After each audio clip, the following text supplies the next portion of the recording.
네, 하나님의 은혜로운 뜻에 대해서 마태복음 말씀으로 함께 살펴보고 있습니다. 63번째 시간, 이 복음이 전파되는 곳에서는 이 여자가 한 일도 전해져서라는 제목의 말씀 가지고 마태복음 26장 1절부터 16절까지 말씀으로 하나님의 말씀 선포하도록 하겠습니다. 우리가 신약성경에 처음 나열되어 있는 이 네 권의 복음서를 보면은 예수님의 이 3년간의 공생의 사역 가운데 특별히 십자가 죽음 직전 마지막 주간의 사건들과 교훈들을 가장 비중 있고 또 상세하게 기록하고 있는 것을 우리가 봅니다.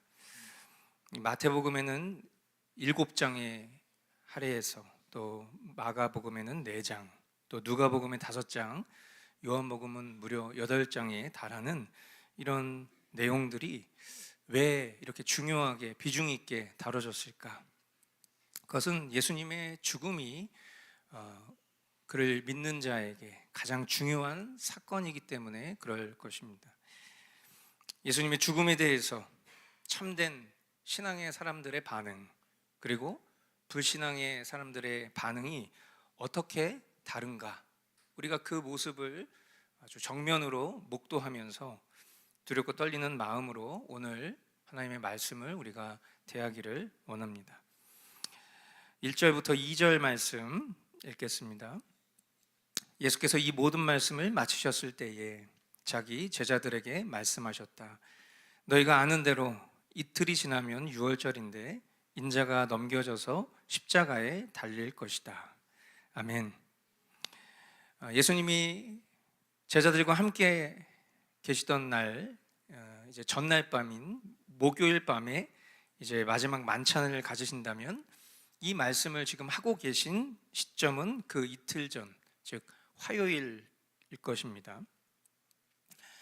이것이 단순히 그냥 우리에게는 평범한 말씀처럼 보일 수 있겠으나 완전한 하나님이시자 또 완전한 사람이셨던 예수님은 자신의 신성으로, 신적인 능력으로 인해서 예수님이 죽으실 그때에 대해서 미리 아셨고, 그리고 제자들에게 앞서서도 이미 3차례나 자신의 죽음에 대해서 예언하셨습니다. 이날 예수님께서 자신의 죽음에 대해서 예언하신 것은 후에 그 죽음의 성취로 인해서 예수님을 따르던 이들에게 진정 예수님이 메시아가 맞았구나 라는 그런 큰 증거 삼기 위함이실 것이고, 또 동시에 제자들의 마음을 준비시키셔서 그들로 하여금 예수님이 십자가에 죽으실 때 당황하지 않게 하시고, 그리고 또 그들 역시도, 제자들 역시도 장차 고난과 죽음을 당할 것을 각오하게 하심이었다. 그렇게 우리는 이 말씀을 해석할 수 있겠습니다. 3절로 5절 말씀에 보면 그 즈음에 대제사장들과 백성의 장로들이 가야바라는 대제사장의 관저에 모여서 예수를 속임수로 잡아서 죽이려고 모의하였다.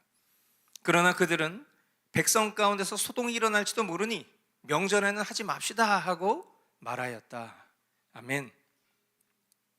하나님을 섬기며 백성에게 하나님의 말씀을 가르친다는 이 종교 지도자들이 모여서 한 일이 예수님을 죽이려고 모의한 일입니다.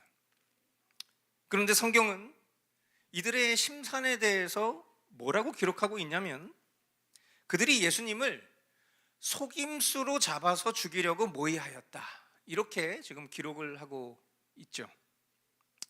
만일 예수님이 지금 우리가 살아가고 있는 당대에 자신이 메시아라고 막 주장하는 그런 이단 사이비 교주들이 있잖아요. 만약 그런 이들에게 현혹된 성도들을 지키기 위해서 만약 이 종교 지도자들이 그들을 이단 교리로부터 보호하기 위해서 열심내는 일이었다면 성경은 이렇게 기술하지 않았을 것입니다. 그들이 오히려 진리를 보수하는 그런 노력을 기울인 지도자들이었겠죠. 그러나 적어도 그들끼리는 자신들이 하나님 앞에 합당하지 않은 죄를 짓고 있다는 것을 알고 있는 겁니다. 그들끼리 속이기로 결정한 거잖아요. 예수님을 속임수로 잡아서 죽이려고 모의한 겁니다. 그러니까 아무리 겉으로 공의로운 척한다 하더라도 자신들은 알고 있는 거예요. 자신들이 어떤 짓을 하고 있는지.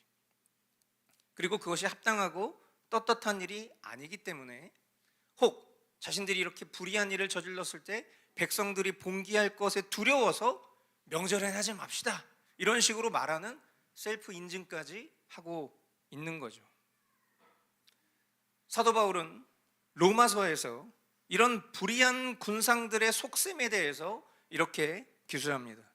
로마서 1장 29절로 32절 말씀, 사람들은 온갖 불의와 악행과 탐욕과 악의로 가득 차 있으며 시기와 살이와 분쟁과 사기와 저기로 가득 차 있으며 수군거리는 자요, 중상하는 자요, 하나님을 미워하는 자요, 불순한 자요, 오만한 자요, 자랑하는 자요, 악을 꾸미는 모략꾼이요, 부모를 거역하는 자요, 우매한 자요, 신의가 없는 자요, 무정한 자요, 무자비한 자입니다. 그들은 이와 같은 일을 하는 자들은 죽어야 마땅하다는 하나님의 공정한 법도를 알면서도 자기들만 이런 일을 하는 것이 아니라 이런 일을 저지르는 사람을 두둔하기까지 합니다. 여러분, 죄의 단체화는 이렇게 무섭습니다. 공의를 실천하고 바른 하나님의 말씀을 가르쳐야 하는 종교 지도자임에도 무지함의 실수가 아니라 고의로 자신들의 불의함을 드러내면서 예수님을 죽이고자 모략을 세우는 이들이 다른 누구가 아니라 종교 지도자들이라는 이런 모습에서 참 소망 없는 죄인의 모습을 그대로 보여주는 듯합니다. 저와 여러분들의 신앙은 코람데오 신앙이어야 돼요. 코람데오, 무슨 뜻입니까? 우리가 하나님 앞에 있다는 거예요. 저와 여러분들이 지금 이 순간에도 목사님이 여러분이 예배를 잘 드리는지를 감찰하는 사람이 아니라 하나님이 지금 여러분들의 심령 가운데 우리 마음의 중심이 지금 무엇을 향해 있는지를 다 보고 계신다는 것을 우리가 믿는 신앙하고 함께 예배하는 것입니다. 하나님 앞에서 언제나 진실된 신앙, 겉과 속이 또 앞과 뒤가 하나인 그런 신앙이어야 합니다. 때론 우리가 죄악에 눈이 멀어서 그릇된 판단을 할 때도 있습니다. 실수할 수도 있습니다. 그럴 때에는 자신의 죄를 고하고 회개하며 잘못을 인정하면 됩니다. 하지만 인정하지 않고 계속 죄 가운데 머물러 결국 그것을 두둔하고자 이렇게 집단화되면 그것은 모두가 멸망하는 지름길이 될 것입니다. 참으로 두렵고 떨리는 말씀이죠. 6절로 9절 말씀, 그런데 예수께서 베다니에서 나병 환자 시몬의 집에 계실 때에 한 여자가 매우 값진 향유 한 옥합을 가지고 와서는 음식을 잡수시고 계시는 예수의 머리에 부었다. 그런데 제자들이 이것을 보고 분개하여 말하였다. 왜 이렇게 낭비하는 거예요? 이 향유를 비싼 값에 팔아서 가난한 사람들에게 줄 수 있었을 텐데요. 장면이 바뀌어서 예수님이 베다니의 나병 환자 시몬의 집에 계실 때의 이야기로 이어집니다. 한 여자가 예수님에게 향유를 붓는 아주 유명한 말씀이죠. 오늘 우리가 읽은 이 본문 병행 구절인 요한복음에 보면 이 한 여자가 우리가 잘 아는 나사로의 누이인 막달라 마리아라고 기록하고 있습니다. 오늘 우리가 처음 불렀던 찬양과 경배의 곡이 그 배경의 찬양이죠. 우리가 예수님을 우리의 왕으로 또 우리의 주님으로 그리고 우리의 구원의 주님으로 믿는다면 우리의 전부를 드려도 조금도 아깝지 않을 것입니다. 심지어 우리의 목숨조차도 우리 아끼지 않겠죠. 그래서 우리는 이 마리아의 행위를 조금도 이상하게 여기지 않을 뿐 아니라 실제 내가 이만큼의 헌신이 부족하다라는 것을 부끄럽게 느낄 뿐이겠죠. 마가복음과 요한복음은 마리아가 예수님에게 부은 이 향유가 무려 300데나리온이나 된다, 그렇게 기록하고 있습니다. 보통 노동자의 1년치 품삯에 해당되는 돈이 300데나리온이라고 합니다. 하루 일당을 10만 원으로만 잡아도 무려 3천만 원 이상이 되는 굉장한 가치를 예수님께 아낌없이 쏟은 거예요. 그런데 이 일에 대해서 가치를 논하는 사람이 등장하죠. 그것도 다름 아닌 제자들 중에서 나타납니다. 요한복음 병행본문에는 그 제자가 정확하게 누군지를 기록하고 있어요. 그게 바로 가룟 유다입니다. 그가 뭐라고 말하죠? 아니, 왜 이렇게 낭비하는 거예요? 이 향유를 비싼 값에 팔아서 가난한 사람들에게 줄 수 있었을 텐데요. 여러분, 가룟 유다가 한 말이 어떤 불의한 말이거나 또는 악한 결론입니까? 아니에요. 이 향유 값 3천만 원을 예수님한테 그렇게 한 번에 낭비하기보다는 그거 불우한 이웃들 도와주면 좋잖아요, 그렇게 말하고 있는 겁니다 지금. 그런데 우리는 이런 사람을 가리켜 뭐라고 부르냐면 인본주의자, 이렇게 부르는 거예요. 우리가 거듭 말씀을 통해서 계속 살펴보고 있습니다. 뭡니까? 하나님을 사랑하고, 그리고 하나님을 사랑하는 것을, 또한 이웃을 사랑하는 것을 통해서 증명하는 것입니다. 그런데 여기서 중요한 것은 하나님 사랑이 전제이고, 그리고 이웃 사랑이 그 다음이라는 것을 우리가 거듭 살펴보고 있어요. 그리고 더 나아가 이것이 신앙인과 비신앙인의 차이라는 것도 우리는 여러 비유의 말씀들을 통해서도 거듭 살펴보고 있습니다. 주님이 비유로 가르치신 그간의 말씀들을 생각해 보십시오. 양과 염소가 다른 거예요. 달란트를 땅에 묻는 사람, 달란트를 불린 사람, 극명하게 다릅니다. 착하고 충성된 자와 악하고 게으른 자가 이렇게 구별되는 것이죠. 가룟 유다는 이 본문 시점에, 지금 기록되어 있는 이 시점에 굉장히 좋은 말을 했어요. 나름 좋은 말입니다. 그리고 어쩌면 이게 진짜 율법의 정신 아닌가? 이게 정말 기독교 정신 아닌가? 그렇게 들렸을지도 모르겠어요. 그렇잖아요. 예수님한테 3천만 원어치 향유를 붓고 끝나는 일과 그 3천만 원어치에 불우한 이웃들을 도와주는 일, 뭐가 더 기독교 정신처럼 들리겠냔 말이에요. 뭐가 더 율법 정신같이 들리겠어요? 참 따뜻한 사람, 대의가 깊은 사람, 그렇게 보였을지도 모르겠습니다. 듣는 제자들 가운데 혹시 이런 제자들도 있지 않을까요? 속으로 내 생각이 짧았구나, 그냥 내가 저런 헌신을 내가 못한 그 정도 수준이 아니라 나도 저 가룟 유다처럼 생각했었어야 됐는데, 그렇게 혹시 생각하는 제자들이 있지 않았을까? 이거는 뭐 저의 풍요적 해석입니다만은 충분히 그런 생각을 할 수 있었을 것 같아요. 그런데 이 본문 시점 말고요, 현 시점, 지금 저와 여러분들의 시점에서 우리는 가룟 유다의 결론을 알고 있습니다. 그가 저런 태도를 보여서 지옥 간 겁니까? 늘 우리가 인과관계를 명확히 해야 된다고 말씀드렸어요. 아니에요. 그가 처음부터 믿은 적이 없었던 사람이에요. 제자들 무리 가운데 있었는데 참 제자는 아니었던 거죠. 그래서 예수님에게 전부를 쏟는 것이 그의 상식에는 안 맞는 거예요. 그리고 그는 후에 그에 걸맞는 결정을 하게 됩니다. 예수님을 고작 은돈 30잎에 팔아버리죠. 그러니까 이렇게 앞뒤가 안 맞는 거예요. 하나님의 사람과 하나님의 사람이 아닌 이 모습들이 앞뒤가 안 맞는 겁니다. 열매가 절대 맺힐 수가 없는 거예요. 10절로 12절, 예수께서 이것을 보시고 그들에게 말씀하셨다. 왜 이 여자를 괴롭히느냐? 그는 내게 아름다운 일을 하였다.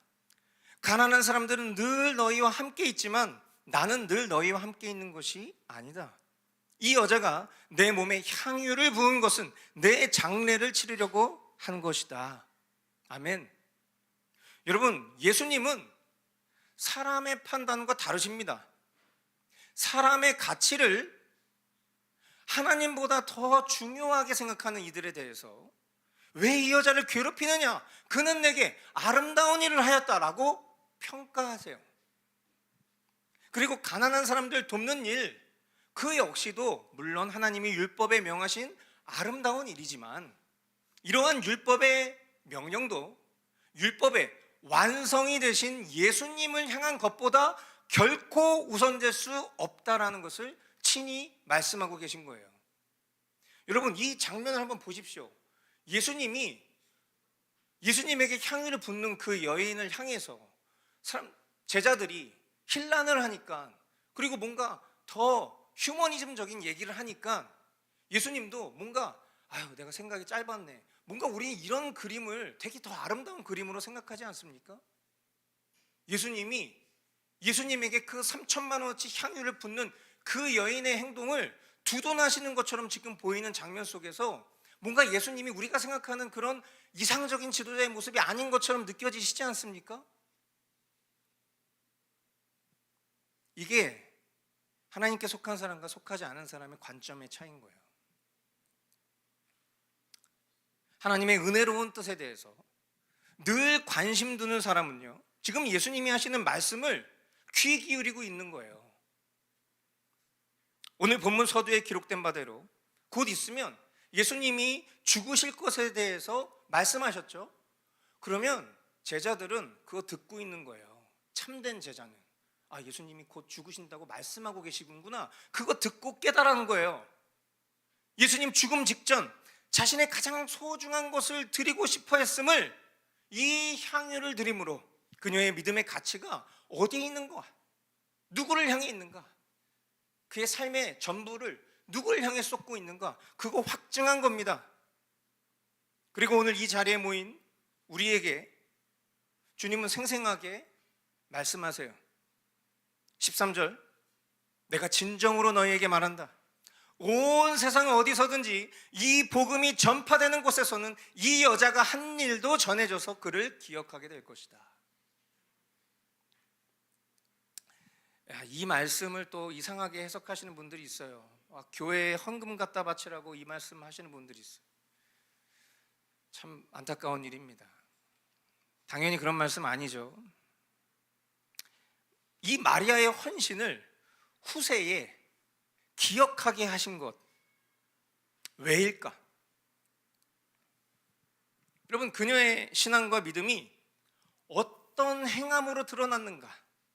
그녀의 행함을 보면서 평가하는 이들의 마음 중심이 어떻게 다른가? 오늘 이 말씀 앞에 나는 어느 편에 서 있는 사람인가? 앞으로 우리가 전부를 드린다면 누구에게 전부를 쏟아야 하는가? 그거 우리에게 기억하게 하시는 거죠. 저와 여러분들의 믿음의 실제를 점검케 하시는 말씀이에요. 참으로 두렵고 떨리는 말씀이 아닐 수 없어요. 14절로 16절, 그때에 12제자 가운데 하나인 가룟 사람 유다라는 자가 대제사장들에게 가서 이렇게 말하였다. 내가 예수를 여러분에게 넘겨주면 여러분 내게 무엇을 주실 작정입니까? 그들은 유다에게 은돈 30잎을 셈하여 주었다. 그때부터 유다는 예수를 넘겨주려고 기회를 노리고 있었다. 오늘 본문 서두에 등장했던 종교 지도자들, 그들이 예수님을 십자가에 못 박을 때 겉으로는 아마 하나님 의논했을 겁니다. 그렇게 선동했겠죠. 군중들을, 예수님을 반역자로 그렇게 취급했겠죠. 그리고 예수님을 따르던 사람들이 예수님한테 침뱉고 예수님한테 돌 던지고 예수님 십자가에 못 박았겠죠. 그런데 그들끼리는 그들이 거짓으로 예수님 죽이고 있다는 것을 알았던 것처럼 지금 가룟 유다는 그가 마리아의 향유를 아까워하면서 가난한 사람 탓에 타령했죠. 그러나 정작 종교 지도자들 앞에 가서는 뭐 얘기하고 있어요? 예수님 몸값을 말하고 있어요. 참으로 안타까운 모습이 아닐 수 없습니다. 그가 무려 3년 동안 예수님 따라다니면서 예수님 곁에서 복음을 들었어요. 놀라운 기적을 보면서 체험했습니다. 예수님이 메시아이시라는 것을, 그리스도라는 것을 믿을 수 있는 수많은 기회가 있었음에도 그는 처음부터, 그리고 수많은 기회 가운데에 믿지 않았던 사람인 거예요. 한 여인은 300데나리온 이상의 향유를 주님께 부어드렸건만, 다른 한 사람은 은돈 30잎 환산하잖아요. 그럼 120데나리온입니다. 그거 얻으려고 주님을 팔아 넘겼죠. 여러분, 하나님께서 은혜를 주시지 않으면 3년이라는 세월 예수님이랑 함께해서도, 아니 30년 함께해도 아무런 소용이 없을 겁니다. 하나님은 은혜를 주시지 않으면. 오늘 저와 여러분의 신앙생활이, 우리의 믿음이 주님 앞에 어떠한가 겸손히 돌아볼 수 있는 은혜를 구합니다. 그리고 바라기는 깨닫는 지혜. 여러분, 저는 이게 너무 중요한 것 같아요. 신앙생활하면서 느낍니다. 지혜로운 사람과 미련한 사람이 너무 명확하게 보여요. 그렇지 않아요? 여기서 말하는 지혜와 미련함이라는 것은 세상적인 지식을 말하는 게 아니에요. 지혜로운 사람은 하나님의 말씀을 듣고 깨닫고 돌이켜 회개합니다.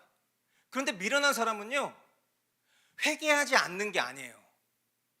깨닫긴 하는데요, 게으르고요, 남 탓하고요, 사람 눈치 보고요, 조금도 바뀌지 않아요.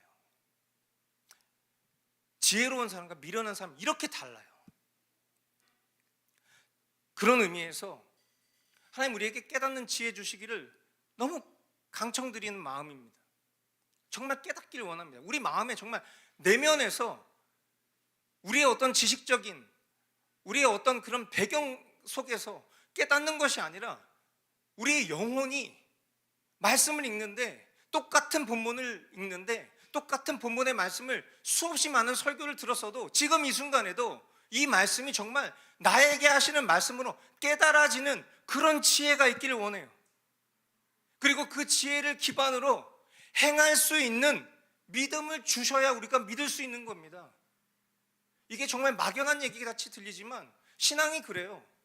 우리 중심적이 아니에요. 우리 주도적이 아니라 주님 주도적이세요.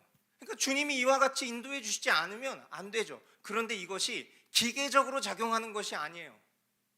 하나님 우리의 삶 속에 우리의 자유의지를 활용하셔서 하나님 섭리 가운데 우리가 사용하는 의지를 실제로 그것을 사용하셔서 우리에게 믿음의 길로 인도하시는 거예요. 그러니까 책임이 우리에게 없지 않아요.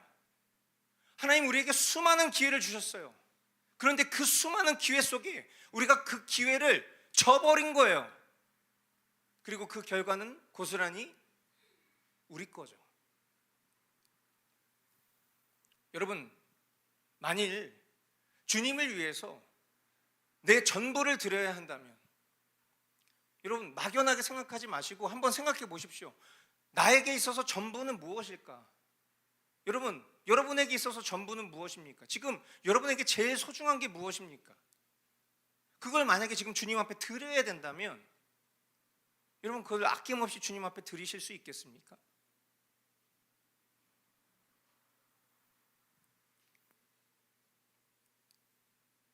여러분, 우리가 헌신을 말할 때 드릴 헌, 몸신, 우리의 전부를 주님 앞에 드리는 것입니다.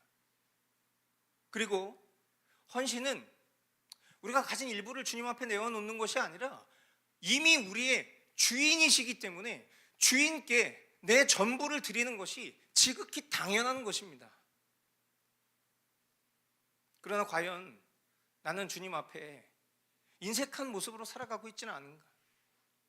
지금 이 가룟 유다가 가난한 사람 운운했었던 것처럼 나 역시도 겉과 속이 다른, 앞과 뒤가 다른 그런 모습으로 신앙생활하고 있지는 않은가? 주님 편에 선 자가 될 수 있기를 소망합니다. 주님 앞에 우리의 전부를 아낌없이 내어드릴 수 있는 그런 자가 되기를 원합니다. 오늘 주님은 주님의 복음이 전파되는 곳에 이 여자가 행한 일도 알려지게 될 것이라고 말씀하셨어요. 참 놀라운 일입니다. 새삼스럽습니다. 저는 이 말씀이. 왜냐하면 저는 이 막달라 마리아가 향유 옥합을 깨트려 드렸던 이 내용을 너무 잘 알고 있었거든요. 지난 금요일 날 우리 어르신들하고 예배할 때도 이 본문의 말씀을 가지고 나누면서 향유 옥합을 깨트린 여인에 대한 이야기를 할 때 교회 다니시지 않는 어르신들도 한 번쯤은 다 들어보셨다고 얘기하시더라고요. 복음이 전파되는 곳에 이 여자가 한 일, 복음을 깨닫고 받아들이는 자의 태도와 복음을 들었지만 그것을 아깝게 여기는 자의 태도가 이렇게 극명하게 드러나는 것을 주님은 이 여인의 이 교훈을 통해서 우리에게 증거하시는 듯합니다. 오늘 이 말씀 앞에 저와 여러분들에게 다시 한번 깨닫는 지혜가 있을 수 있기를 축복합니다. 행할 믿음이 있기를 축복합니다.